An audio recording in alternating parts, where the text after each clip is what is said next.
This 6-year-old girl banged on a millionaire's car window and said, "Help me or I'll die, and what happens next will shock you." The storm raged through Willow Creek, Montana, with a fury that made the branches of the ponderosa pines bend violently. Lightning flashed across the sky in rapid succession, illuminating Main Street, where a small figure ran desperately between the cars stopped at the traffic light. Lily, a girl of just 6 years old, had dark hair plastered to her face and soaked, clothes clinging to her small frame. Her amber eyes, wide with terror, reflected the glare of headlights as she frantically searched for an escape. That's when she spotted the imposing black Cadillac Escalade stopped at the light.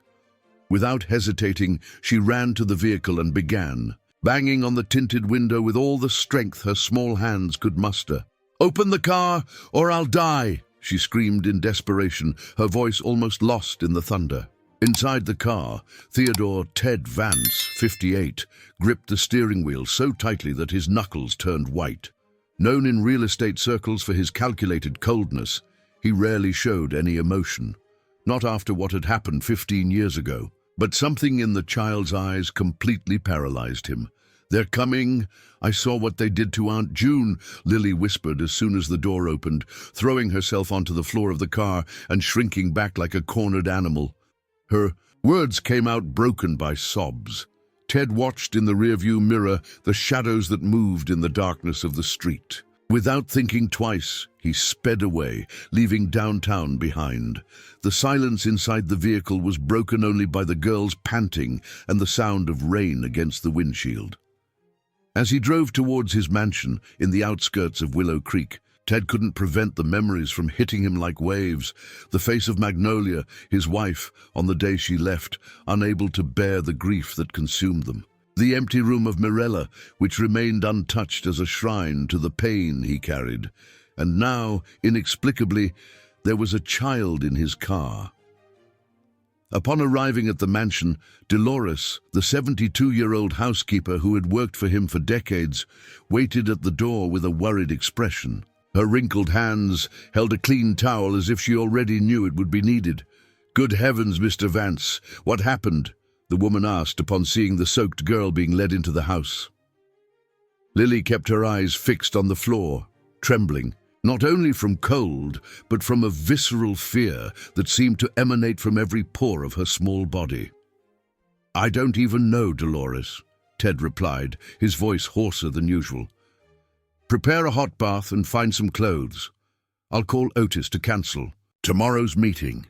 As Dolores led Lily upstairs, Ted's phone rang. It was indeed Otis Drummond, his 62-year-old business partner, wanting to confirm the details of the meeting with the investors. The authoritarian voice on the other end of the line caused a familiar discomfort in Ted. "I can't make it tomorrow, Otis. Something came up," he said, watching through the window the storm that still lashed the town. "What kind of something is more important than the meeting with the Sunrise Group?" Otis questioned, barely containing his irritation. "You've been very distracted lately, Ted. We can't afford to lose this deal." Before he could respond, a sharp scream pierced the air. Ted ran up the stairs, finding Lily huddled in a corner of the bathroom, while Dolores tried to calm her. The girl pointed in terror at the window, where only darkness and rain were visible. "I saw her again. Her face was there," Lily sobbed, clinging to Dolores's skirt as if her life depended on it.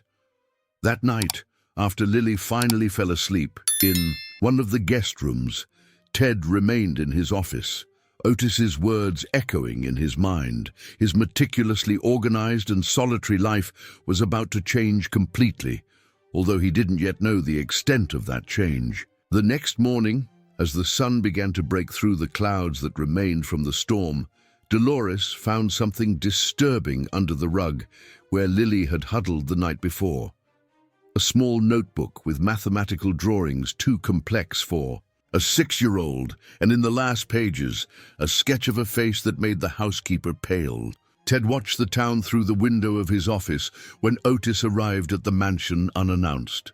The partner stopped abruptly upon seeing Lily sitting in the living room, concentrating on a paper where she was performing calculations with impressive precision. His eyes narrowed in a way that made Ted feel a familiar chill, the same he had felt years ago, the night his life changed forever. In the weeks following Lily's arrival, the Vance mansion gained a different atmosphere. The silence that once dominated the corridors was replaced by the occasional sound of childish laughter and the scuffling of small bare feet on the hardwood floors. Ted watched these changes with a mixture of fascination and apprehension, like someone watching a natural phenomenon that he cannot fully understand. Dolores had transformed one of the guest rooms into a welcoming space for Lily. The walls, formerly an impersonal beige, now displayed mathematical drawings made by the girl, complex numerical sequences that left any adult intrigued. "They appear in my head when I close my eyes," Lily explained naturally, while scribbling equations that seemed far beyond her age. On a particularly cold morning in June, typical of Montana, Dolores found Ted in his office, his eyes fixed on an old photograph. "Have you noticed that she holds the pencil the same way Mirella did?" commented the housekeeper, placing a cup of coffee on the mahogany desk. Ted didn't respond immediately. His hands unconsciously caressed the silver frame that held the last photo of his daughter. Mirella smiled at the camera, her hair tied in two braids, sitting in front of a sketchbook. "The accident happened the day after this photo. Dolores," his voice came out lower than normal, "have you noticed anything strange about the scars on her back?" The housekeeper closed the office door before answering, her wrinkled face taking on a serious expression. "Those marks aren't from common falls, Mr. Vance. And there's more. Last night, while I was helping her with her bath, Lily started to tremble when she heard a car horn on the street. She kept repeating, 'Don't let her find me. Don't let her find me,' for almost half an hour." The businessman stood up abruptly, his hands instinctively reaching for the phone.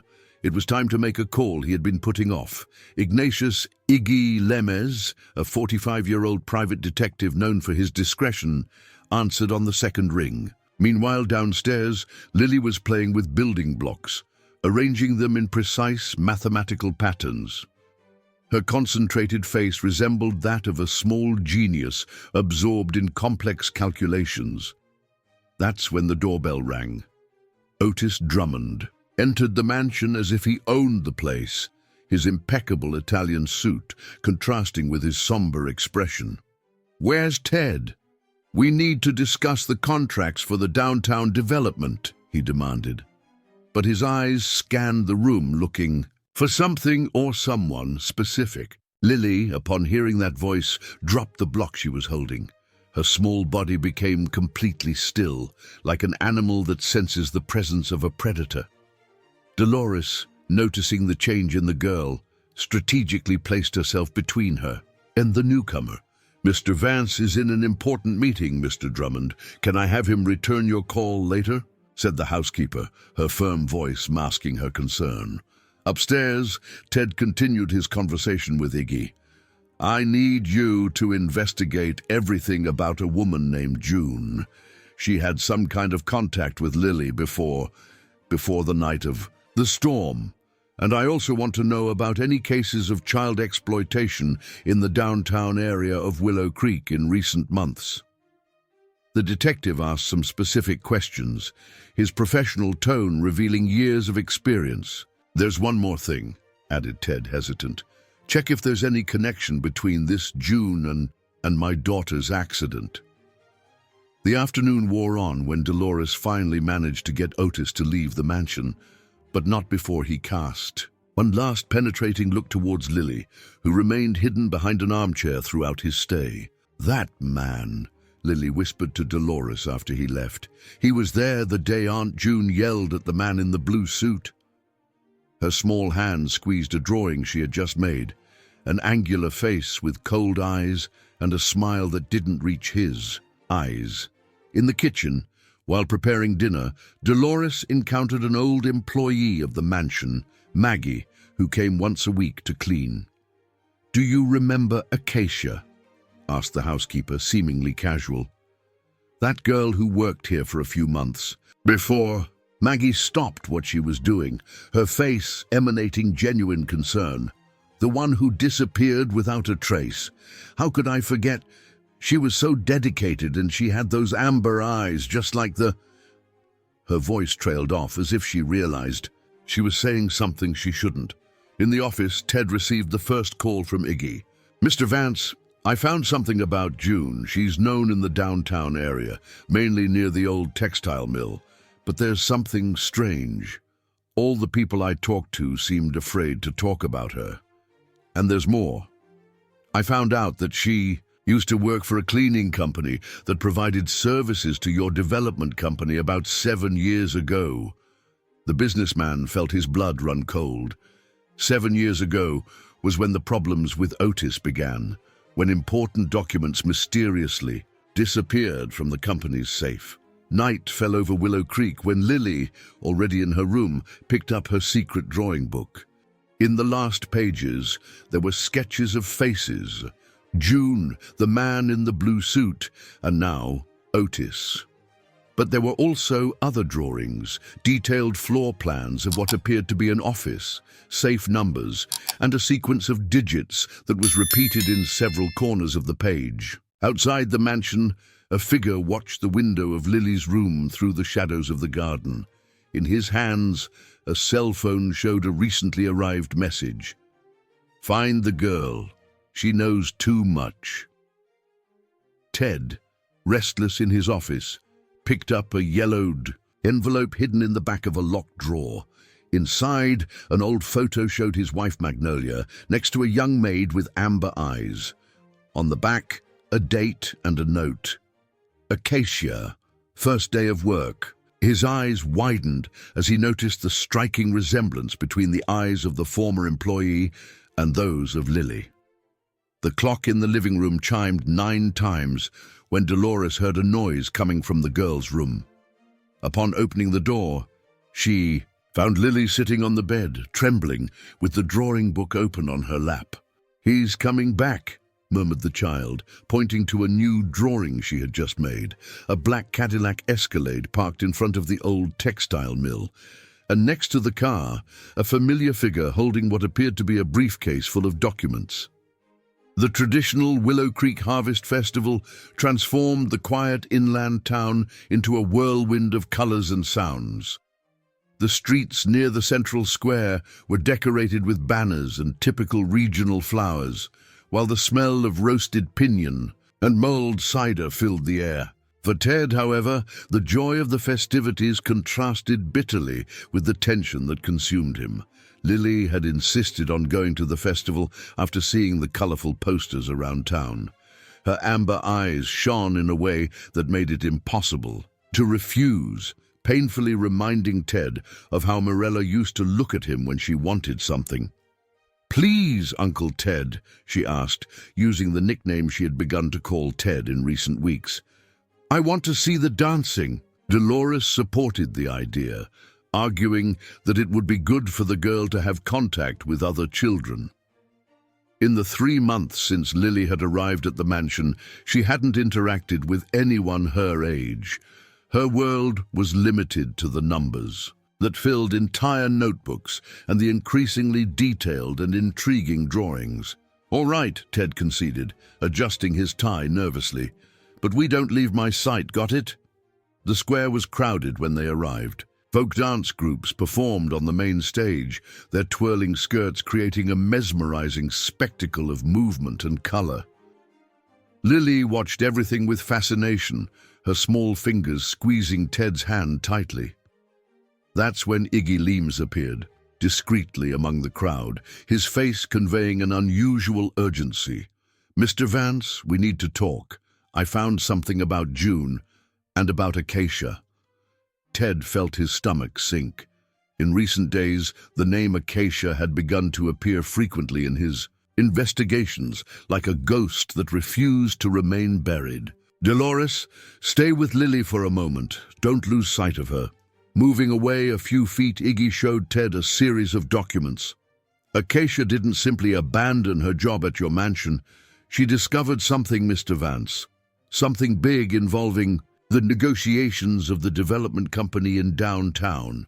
How so? What kind of discovery? Questioned Ted, his voice barely disguising the tremor. I found records that she tried to schedule a meeting with you a week before she disappeared. Interestingly, on the same day, Otis made a suspicious bank transfer to an account in the Cayman Islands. Before Ted could process the information, a scream pierced the air. Dolores was standing in the middle of the square, looking frantically. Around, Lily had disappeared. Panic instantly took over Ted. Memories of the day he lost Mirella flooded his mind like a tsunami. The same feeling of helplessness, the same feeling that the world was collapsing. Lily! His cry was lost in the music and the revelry of the festival. For 2 agonizing hours, they searched every corner of the square. Ted could barely breathe, his mind creating the worst possible scenarios. That's when a young woman approached him, her green eyes conveying a disconcerting calm. The girl with the amber eyes. She's safe, said Jasmine, 35, her voice soft but firm. She found me near the crafts booth. Or maybe I found her. Some things are destined to happen. Ted followed Jasmine to a quieter area of the festival, where Lily was sitting on a bench drawing in her notebook with absolute concentration. Upon seeing Ted, she didn't show the relief expected of a child who had gotten lost. Instead, her eyes revealed a mixture of determination and fear. Uncle, Ted, she said, turning the notebook towards him, I need to show you something. Aunt Jasmine helped me remember. The drawing showed the interior of an office that Ted immediately recognized. It was his old office at the development company before the renovation. In the corner of the page, a woman held some papers, her face a perfect replica of the photo of Acacia that he kept in his drawer, and in the background, partially hidden in the shadows, was the figure of Otis. She has the same gift as her mother for observing details, commented Jasmine, her eyes fixed on Ted. Acacia also had this impressive photographic memory. That's why she was able to memorize the numbers on those documents before. Ted felt the world spin. You knew Acacia. She was my second cousin, revealed Jasmine, and I've spent the last 7 years trying to find out what happened to her after she left your mansion. At that moment, Dolores approached hurriedly, her face as pale as wax. Mr. Vance, Otis is here. He's coming this way with 2 men I've never seen before. Lily immediately shrank behind Jasmine, her small body trembling. That's when she began to recite a sequence of numbers, her voice almost mechanical. 7492183665. The password for the green safe. She told me to never forget. Jasmine paled. Those are the same numbers Acacia repeated in the hospital before. The sentence was interrupted by the approach of Otis, his cold smile contrasting with the festive atmosphere around. What a pleasant coincidence, Ted.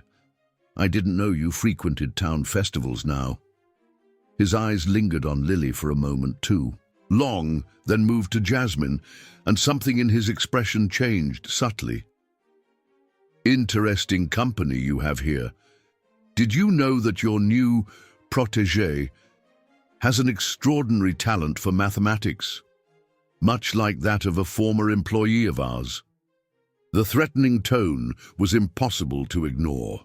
Ted instinctively placed himself between Otis and Lily. I think we need to have a serious conversation, Otis, about the past. Ah, the past, Otis laughed humorlessly. Be careful what you wish to unearth, my friend. Some secrets are like venomous snakes. Once released, there's no controlling where they'll strike.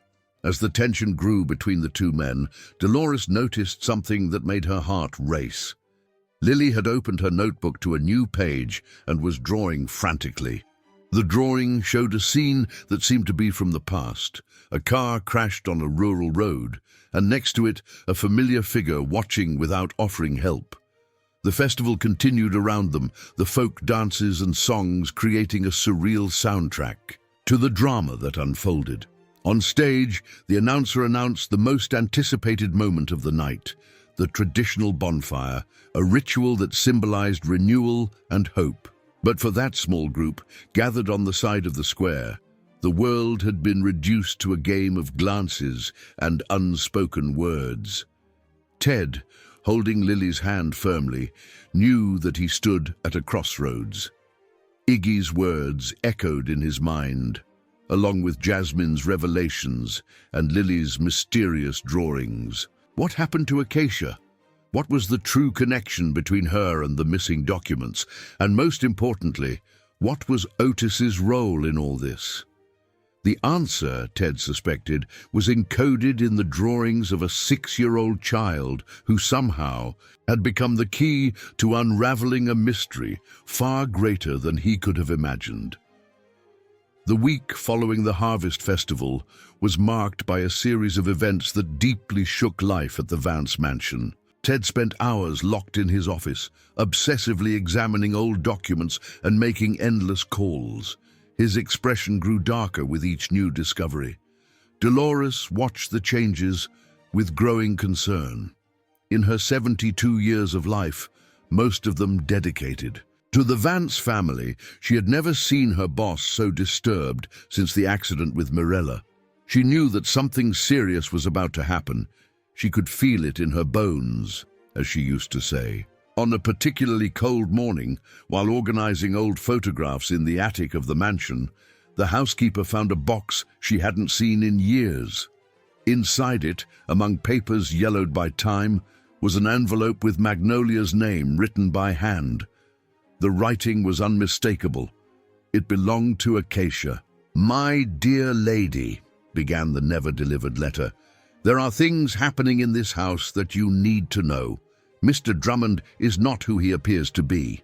The documents I found in Mr. Vance's office reveal a scheme of..." The rest of the letter was stained and illegible, but it was enough to make Dolores's heart pound. She had always suspected that Magnolia's sudden departure had not been solely due to grief over Mirella. Downstairs, Lily was having one of her drawing sessions with Jasmine, who had begun to visit the mansion regularly after the encounter at the festival. The teacher had discovered a way to help the girl organize her memories through art. "Remember that day in the big office?" Jasmine asked softly as Lily drew. "The day your mother was nervous?" Lily's small fingers tightened on the pencil. On the paper, impressive details of Ted's old office emerged. The green safe behind the painting, the brown folder on the desk, and more significantly, a scene that made Jasmine catch her breath. Acacia, hidden behind a bookcase, observing a meeting between Otis and 2 unknown men. "Mom said they were bad numbers," Lily murmured, her amber eyes fixed on the drawing. "Numbers that hurt people. She cried a lot that night." At that same moment in downtown Willow Creek, Iggy Lemis made a disturbing discovery in the archives of the old textile mill. Among dusty employee records, he found a file in the name of June, dated 7 years ago. In the attached photo, she appeared next to Otis at a corporate event. "Mr. Vance," said Iggy on the phone, his voice betraying the urgency of the situation. "June wasn't just anyone. She worked directly for Otis for years, and there's more. I found records of regular deposits into an account in her name, all coming from a shell company linked to your partner." Ted felt his blood run cold. The pieces of the puzzle began to fit together in a terrifying way. The documents that Acacia had discovered, Magnolia's sudden departure, Otis's suspicious interest in Lily, it was all connected. In the afternoon, while Ted was trying to process all this information, an unexpected visit arrived at the mansion. Maggie, the cleaning lady who worked once a week, brought alarming news. "Mr. Vance," she whispered, glancing nervously over her shoulder, "I saw June this morning talking to Mr. Drummond near the old factory. They were arguing about the girl, and he seemed very angry." Before Ted could respond, a sound of breaking glass was heard upstairs. Taking the stairs 2 at a time, he found Lily in her room, paralyzed in front of the broken window. A piece of paper attached to a stone lay on the floor. "She'll go back where she belongs," read the note in irregular handwriting, "or everyone will find out what really happened that night." Jasmine, who had also run upon hearing the noise, picked up Lily. The girl trembled, but her eyes were focused on something beyond the broken window. "The black car," she murmured, "just like the one from the day of the accident." Those words hit Ted like a punch. "What accident, Lily?" he asked, trying to keep his voice calm. "The one with the girl with the braids," Lily replied, turning a page in her notebook. There, in lines too precise for a 6-year-old, was drawn the accident that had taken Mirella from him, and in the corner of the drawing, partially hidden among the trees, was the unmistakable figure of Otis. Dolores, who was watching the scene from the door, let out a gasp. "Mr. Vance, there's something you need to know. Something I've kept for all these years, because I was afraid of what might happen if the truth came out." The housekeeper took an old, yellowed photograph from her apron pocket. In it, Magnolia appeared embraced to Acacia, both smiling at the camera. The detail that made Ted stagger was the date written on the back, one day before Mirella's accident. "Your wife discovered something at that time," continued Dolores, her voice trembling. "Something about Mr. Drummond's business. She was going to tell you the next day, but then—" Ted's phone rang, interrupting the revelation. It was Iggy again. "Mr. Vance, I just received a crucial piece of information. On the day of your daughter's accident, there was another car on the road, a black Cadillac Escalade, registered in the name of one of Otis's companies." The businessman felt the world spin. The words of his wife on the day she left echoed in his mind. "Don't you see, Ted? It's all connected. Our money, our company, it's all stained with guilt." At that moment, Lily let out a sharp scream. Her eyes were fixed on a point beyond the broken window, where a familiar figure had just emerged from the shadows of the garden. June was standing in the twilight, her face a mask of desperate determination. "She's not alone," whispered Jasmine, pointing to a car parked discreetly on the street, a black Cadillac Escalade, identical to the ones in Lily's drawings. In Ted's office, the phone rang once more. It was Otis. "We need to talk, my friend," he said, his voice laden with a veiled threat. "About the past, about Acacia, and about your precious protégé. There are things you need to know about that." "Night 15 years ago?" Ted looked at Lily, who was now drawing frantically in her notebook. On the paper, a series of numbers and complex mathematical symbols began to form a familiar pattern. They were coordinates. And in the center of the drawing stood the sketch of a green safe, identical to the one hidden behind the painting in his old office. "Numbers hurt people," repeated Lily, her voice strangely distant. "That's what Mom said before she left. But she kept other numbers too, Uncle Ted. Numbers that save." Dawn arrived in Willow Creek, bringing with it a dense and cold fog, typical of Montana winters.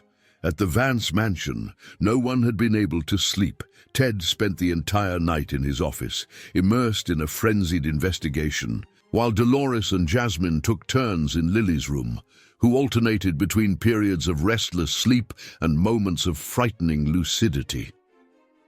The appearance of June in the garden the night before had triggered a series of events that now required immediate action. Iggy Lemes arrived at the mansion before the sun had even fully risen, carrying a thick folder with documents and a grave demeanor that betrayed the seriousness of the situation. "I managed to reconstruct a good part of the story, Mr. Vance," said the detective, spreading papers on the office table. "And it's not pretty." Meanwhile, in the kitchen, Lily surprised everyone by appearing alone for breakfast. Her small face showed a determination unusual for a child of her age. In her hands, she held her inseparable drawing book. "Uncle Ted," she called, her voice firmer than normal, "I need to show you something. It's about the day Mom left." In the office, Ted sat next to the girl while she opened the notebook to a specific page. The drawing showed the interior of the old office of the development company with impressive precision. In the center of the image was Acacia, holding a folder of documents, and next to her, partially hidden in the shadows, Otis held something that made Ted pale. "Did your mother see something that day?" he asked gently, trying to control the tremor in his voice. Lily nodded, turning the page. The new drawing showed a sequence of numbers and letters that Iggy immediately recognized. "Their bank account codes," murmured the detective, his eyes wide. "The same accounts that appear in the documents I found at the old factory." Dolores, who was watching everything from the door, decided it was time to reveal what she had kept for so long. Taking a yellowed envelope from her apron pocket, she handed it to Ted with trembling hands. "Magnolia left this with me before she left," explained the housekeeper. "She made me promise that I would only deliver it if something happened to Acacia. But now, with everything that's happening..." Magnolia's letter was short, but its words hit Ted like physical blows. His wife had discovered that Otis was embezzling money from the development company through a complex network of shell companies. Acacia, working as a cleaning lady in the office, had accidentally found the documents proving the scheme. "But there's more," interrupted Jasmine, who had just entered the office. "Acacia didn't disappear by chance. She sought my help before she vanished. She told me about the documents, about the threats, and about Morella." The name of his daughter made Ted freeze. "What does Morella have to do with this?" "Her accident wasn't accidental," replied Jasmine, her voice low and controlled. "Otis discovered that Magnolia knew about his schemes. He planned to use it against you, but something went wrong that night." At that moment, Lily stood up abruptly, her amber eyes fixed on the office window. "He's coming," she whispered. "The man in the black car."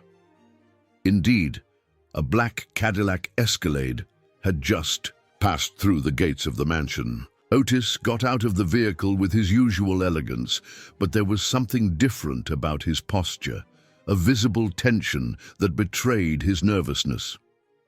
"Ted," he called from the entrance, his voice echoing through the hall, "we need to settle this now." The businessman felt an icy shiver run down his spine. Magnolia's words in the letter, Iggy's discoveries, Lily's drawings, everything pointed to a truth he had refused to see for all these years. "Dolores, take Lily upstairs," he ordered, his voice firmer than he felt. "Jasmine, you stay. I need witnesses for this conversation." But before Dolores could take Lily out of the office, the girl broke free and ran to her backpack, kept in a corner of the room. From inside it, she took another notebook, older and more worn. "It was Mom's," she explained, handing the notebook to Ted. "She gave it to me before she left. She said one day I'd understand the numbers." The notebook was full of detailed notes, dates, values, bank codes, and on the last page, a photograph that made Ted's blood run cold. Otis next to a car identical to the one that had been seen near the site of Morella's accident. The moment Otis entered the office, the air became heavy with tension.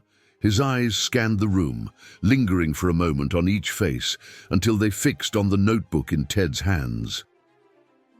"I see that little Lily inherited more from her mother than just the eyes," he commented, his cold smile not reaching his eyes. "Acacia was always very meticulous with her records." "Why, Otis?" asked Ted, his voice laden with a contained rage. "Why my daughter?" "Business is business, my friend," replied Otis, sitting casually in an armchair. "Magnolia was about to ruin everything. The accident was an unfortunate side effect. Before anyone could react, a commotion at the door caught everyone's attention. June was standing there, her face a mask of guilt and determination.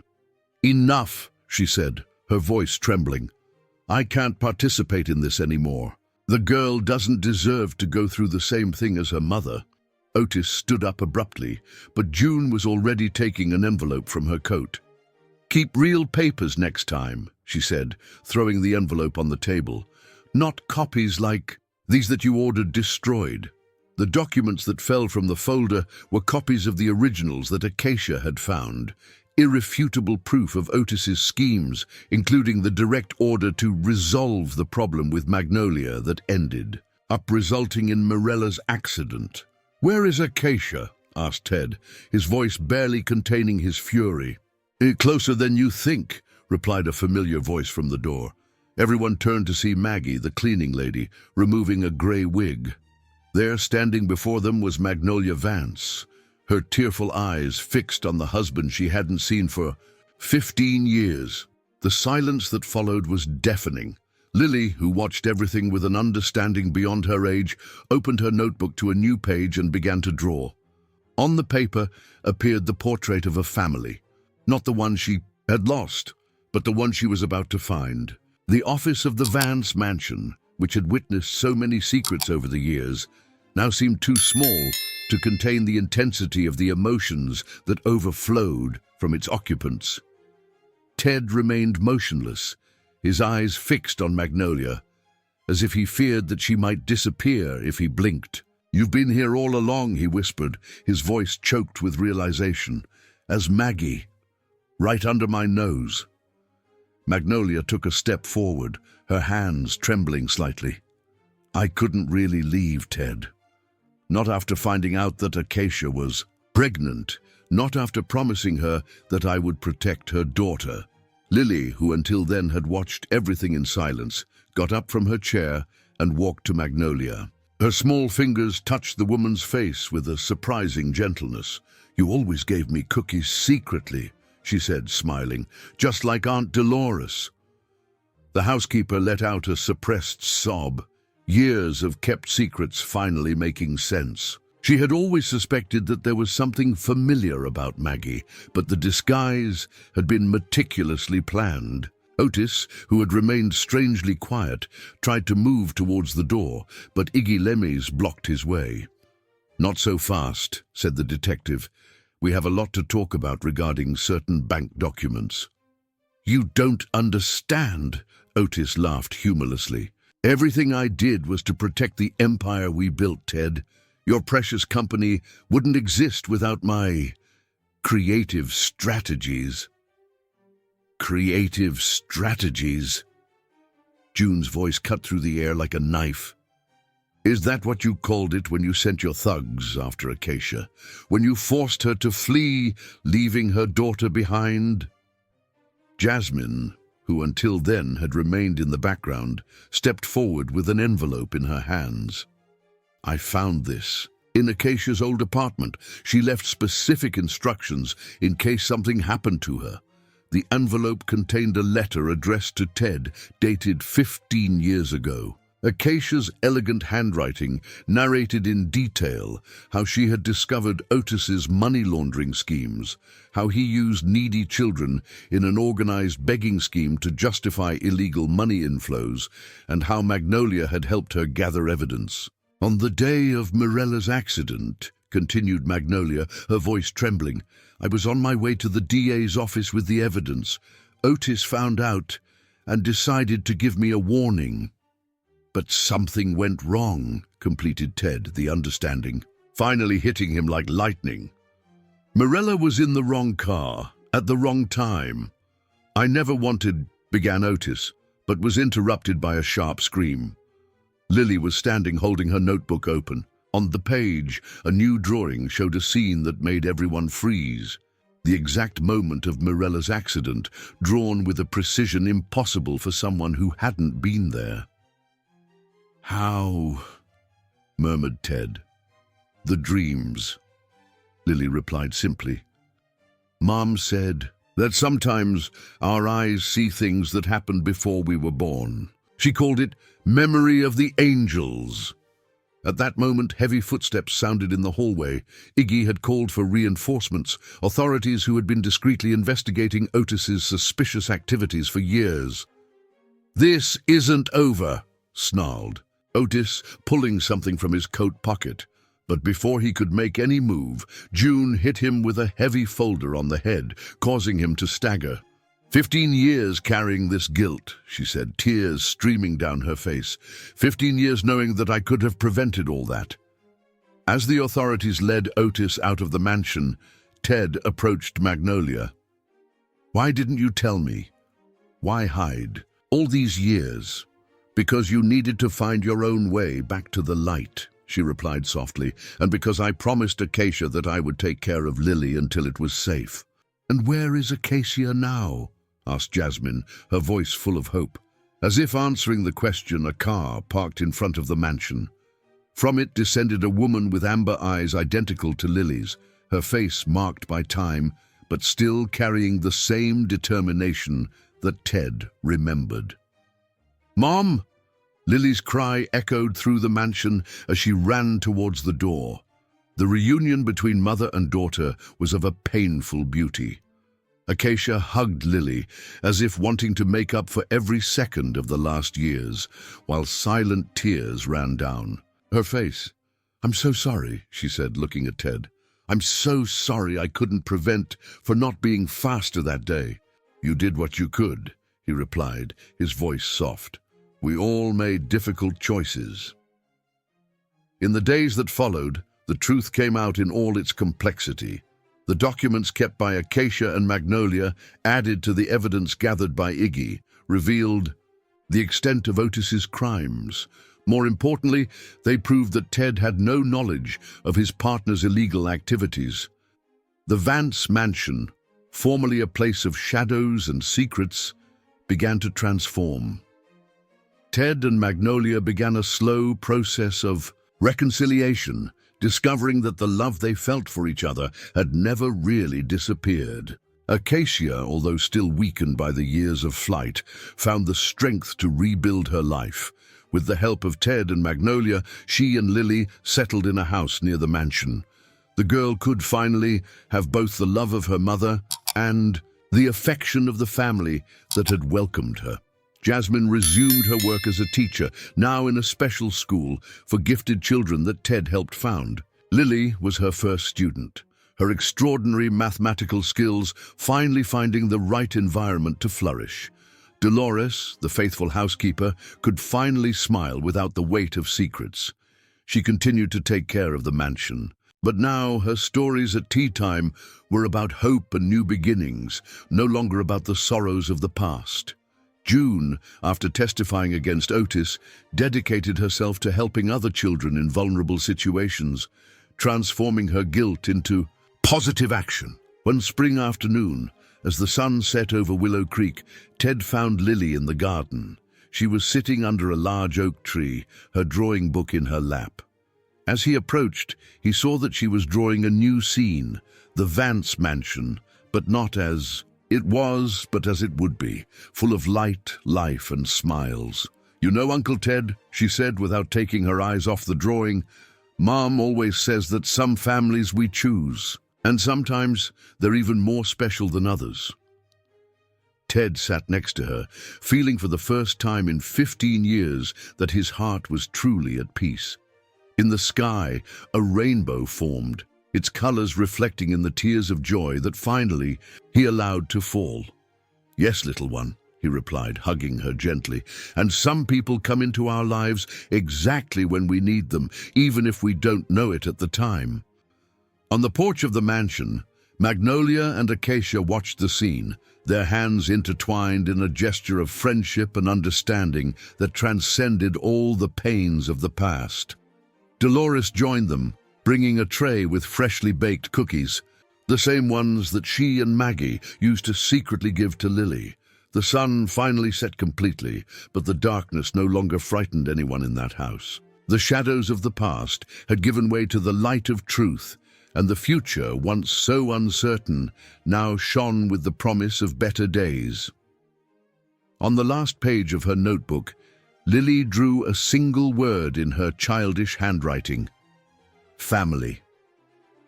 Below it, a sequence of numbers that this time did not hide painful secrets, but rather the most important code of all, that of the love that heals, forgives, and transforms.